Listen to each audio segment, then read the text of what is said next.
अब हम सब लोग आगे की बात करेंगे। आगे है आपके एडिशन ऑफ टू वेक्टर्स। क्या है? एडिशन ऑफ एडिशन ऑफ, बोलिएगा नहीं, एडिशन ऑफ टू वेक्टर्स की बात कर रहे हैं। एडिशन ऑफ टू वेक्टर्स ऐसे होता है, देखिए, अगर मैं एक वेक्टर ये ले लिया, दूसरा वेक्टर ये ले लिया, ये मान लीजिए ये कौन सा वेक्टर है? ए, और ये कौन सा वेक्टर है? बी। हमने कहा जरा इन दोनों को ऐड कर दीजिए, तो आप ऐसे और इसी वेक्टर्स को लाकर यहाँ करके ऐसे कर देंगे तो सटा देंगे। ये जो वेक्टर ए था, ये क्या था? Vector b. ये अगर आर हो तो आर इक्वल टू क्या हो जाता है? ए प्लस बी। बात तो समझ पाए होंगे आप। ये वेक्टर है। इसी तरह से अगर मैं सब्सट्रैक्शन की बात करूं तो देखिए, ये मान लीजिए वेक्टर ए है दुर्गा जी, और ये वेक्टर क्या है? बी। हमने कहा कि जरा इन दोनों को घटा के बताइए आप, तो आप क्या करेंगे? वेक्टर ए को तो बनाएंगे ही बनाएंगे, है ना, और इस बी वाला का डायरेक्शन इधर है ना, इसका डायरेक्शन आप इधर कर देंगे, कौन सा वेक्टर हो जाएगा? Minus b. होगा कि नहीं? और जब इन दोनों को बनाएंगे और इसको लिखेंगे ए आर है, तो आर इक्वल टू क्या हो जाएगा? ए प्लस माइनस, बात समझ पा रहे होंगे, तो आर बराबर क्या मिल जाएगा? ए माइनस बी वेक्टर। इस तरह से हम घटाते हैं। बात पकड़ में आई? दूसरी बात, मान लीजिए हमने लिख दिया एक वेक्टर ए यहाँ लिखा, जिसको हमने लिख दिया x1i plus y1j plus z1k लिखा। हमने लिखा b बराबर क्या है? तो आपने लिखा x2i plus y2j plus z2k। हमने लिखा इसको। हमने कहा बेटा जरा इन दोनों को ऐड कर दीजिए, तो आप लिखेंगे यहाँ a प्लस b बराबर x1i plus y1j plus z1k plus x2i plus y2j plus z2। हो गया कि नहीं? ये बोले भाई, अब इन दोनों को ऐड करना है, तो i को i के साथ, j को j के साथ, k को k के साथ, तो क्या मिल जाएगा? ये मिल जाएगा x1 plus x2i plus y1 plus y2j plus z1 plus z2k। इस तरह से ये a प्लस b की क्या होगी? वैल्यू। बात समझ रहे हो? आगे की बात, अगर मैं कह दूं आपसे कि a माइनस बी बता दीजिए, सेम प्रोसेस हम अपनाएंगे यहाँ पर। सेम प्रोसेस का मतलब है यहाँ पर x1 माइनस x2i प्लस क्या y1 minus y2j plus z2 minus z1k।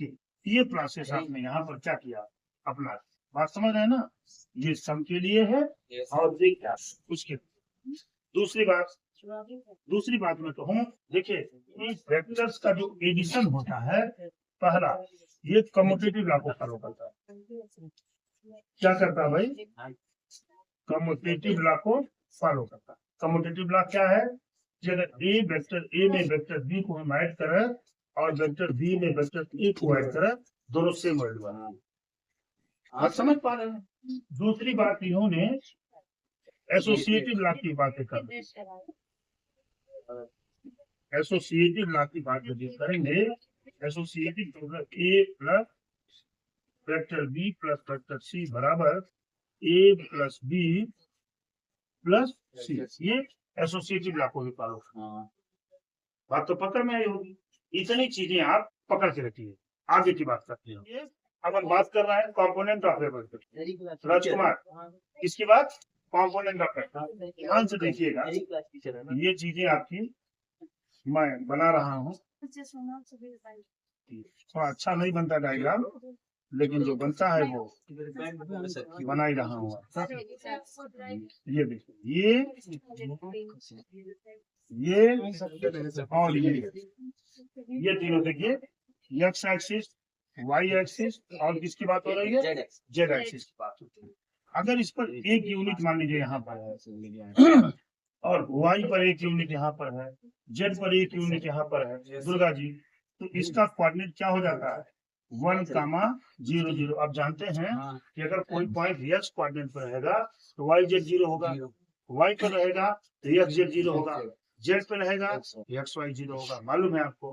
तो 1,0 यहाँ पर चलेंगे, ये कितना हो जाता है 0,1,0 और यहाँ पर क्या हो जाएगा 0 0 1। ये यूनिट हो गया। ठीक है। इसी प्रकार से यदि मान लीजिए हमारे पास कोई पॉइंट है, मान लीजिए फिर से मैं इसको ड्रा करता हूं यहाँ, फिर से हम यहाँ इसको ड्रा किए फिगर को। ये हमने कहा बेटा कोई पॉइंट P यहाँ है, ठीक है जी, जिसका कोऑर्डिनेट क्या है एक्स वाई जेड। हमने क्या कहा, एक कोई पॉइंट है P जिसका कोऑर्डिनेट क्या है एक्स वाई जेड। क्या मतलब है, ये P जो पॉइंट है एक्स एक्सिस पर x है, वाई एक्सिस पर y है और जेड एक्सिस पर z है। ठीक है। अगर ये इसका ओरिजिन हो तो ये वेक्टर P बताइए, OP वेक्टर अगर R हो तो कितना होगा। तो इसको देखिए R बराबर हम लिख देते हैं, क्योंकि एक यूनिट बराबर एक के था तो x यूनिट बराबर x आई प्लस क्या लिख देते हैं y जी, अब प्लस क्या लिख देते हैं, ये पूरा वेक्टर होगा। बात समझ पा रहे हैं ना। यहाँ देखिए x y और z, x y और z को क्या कहते हैं, स्केलर कंपोनेंट। क्या बोलते हैं, स्केलर कंपोनेंट, स्केलर कंपोनेंट ये बोलते हैं। और x i y j और z के को क्या बोल देते हैं, वेक्टर। ये आप पकड़ के रखेंगे, वेक्टर कंपोनेंट। बात तो समझ पाए होंगे, ये कोई परेशानी की बात नहीं है, इसको इतना पकड़ के रखिए। फिर आगे की बात आपको लिखा हुआ find the vectors of, find the value of x y z की वैल्यू प्राप्त करनी है, सो दैट वेक्टर इतना एंड बी वेक्टर इतना आर इक्वल, दोनों वेक्टर इक्वल। क्या दे रखे हैं, ए इक्वल टू बी दिए हैं। ए की वैल्यू क्या है एक्स आई प्लस जेड के बराबर, इधर क्या है 2i प्लस वाई जे प्लस। अगर ये दोनों वेक्टर इक्वल होंगे तो जे के कोएफिशिएंट, आई का कोएफिशिएंट और के का कोएफिशिएंट सब के सब क्या हो जाएंगे, इक्वल हो जाएगा। तो यहाँ पर देखिए आई का कोएफिशिएंट यहाँ x है, यहाँ आई का कोएफिशिएंट क्या है 2, तो यहाँ से x की वैल्यू क्या मिलेगी 2। यहाँ j का कोएफिशिएंट 2 है और यहाँ j का कोएफिशिएंट, तो y इक्वल टू भी क्या हो जाएगा 2 और यहाँ से z की वैल्यू क्या हो जाएगी 1। बात तो समझ रहे होंगे। यहाँ कह रहे हैं आप एग्जाम्पल 5 की 5 में जो कह रहे हैं सोल्यूशन तो देख लीजिए आप। कह रहा लेट ए इक्वल टू कितना है i प्लस 2j। ठीक है। d की वैल्यू क्या दे रखे हैं ये 2i plus j is mod of ए बराबर मॉड ऑफ b। क्या मॉड ऑफ ए की वैल्यू मॉड ऑफ b के बराबर है, देख लेते हैं भाई। मॉडुलस ऑफ ए क्या फार्मूला है, अंडर रूट आई के गुणांक का होल स्क्वायर प्लस जे का गुणांक का होल स्क्वायर, यानी कितना हो जाएगा 1 प्लस 4 यानी क्या रूट 5 दिया गया। इधर देख लेते हैं मॉडुलस ऑफ बी की वैल्यू, ये भी बिल्कुल आप समझ ही गए होंगे कि ये भी तो रूट 5 की वैल्यू ही आ रही है। क्यों 4 plus 1 equal to root 5। So इसलिए modulus of a equal to क्या मॉडुलस ऑफ बी है कि नहीं है। यस सर, बड़ी अच्छी बात। अब कह रहे हैं are vectors a and b are equal, क्या दोनों वेक्टर्स एक दूसरे के इक्वल हैं, इक्वल तो है, इक्वल है ना। यस सर, मॉड ऑफ ए बराबर मॉड ऑफ बी, दोनों वेक्टर्स इक्वल हैं। तो लिखेंगे एंड, जरा आंसर चेक करिए, and we can say that, करो जल्दी आंसर में इसमें एग्जांपल में है these vectors are equal, है ना। ये हो गया आपका, देखिए कितना इजी था, अभी धीरे धीरे और इजी मिलता जाएगा। ध्यान से देखिए एग्जांपल 6 की बात कर रहे हैं, find the unit vector. Unit vector निकालना है, क्या करना है यूनिट वेक्टर निकालना है, डायरेक्शन ऑफ वेक्टर निकालना। देखिए वेक्टर की वैल्यू क्या है ए लिखा हुआ है 2i प्लस के, ठीक है। यूनिट वेक्टर ए, देखिए ए का ये फार्मूला होता है वेक्टर ए अपॉन क्या, मॉड ऑफ, ये फार्मूला है unit vector A vector A upon क्या, मॉड ऑफ, ये होता है।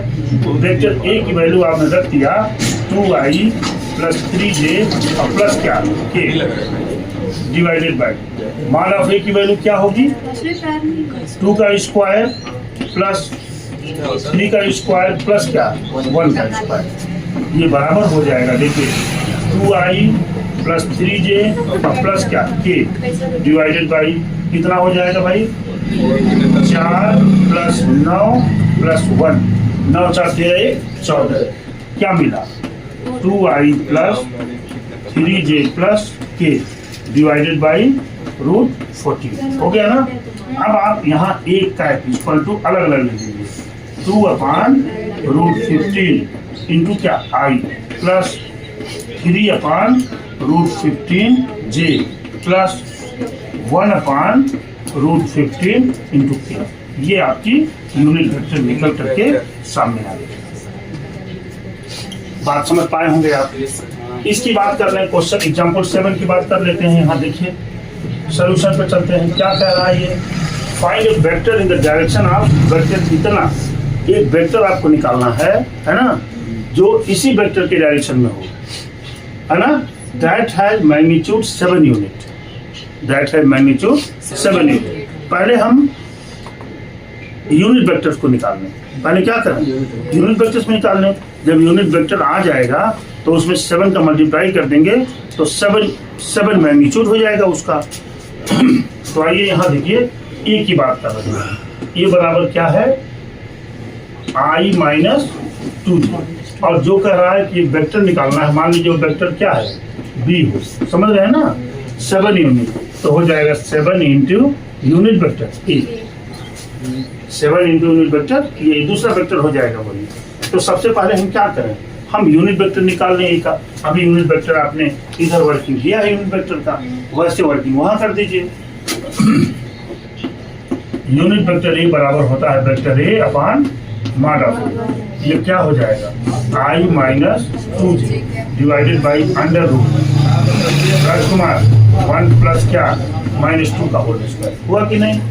ये क्या मिल जाएगा भाई i माइनस 2j, है ना, अपॉन क्या 1 और प्लस 4 यानी क्या रूट 5।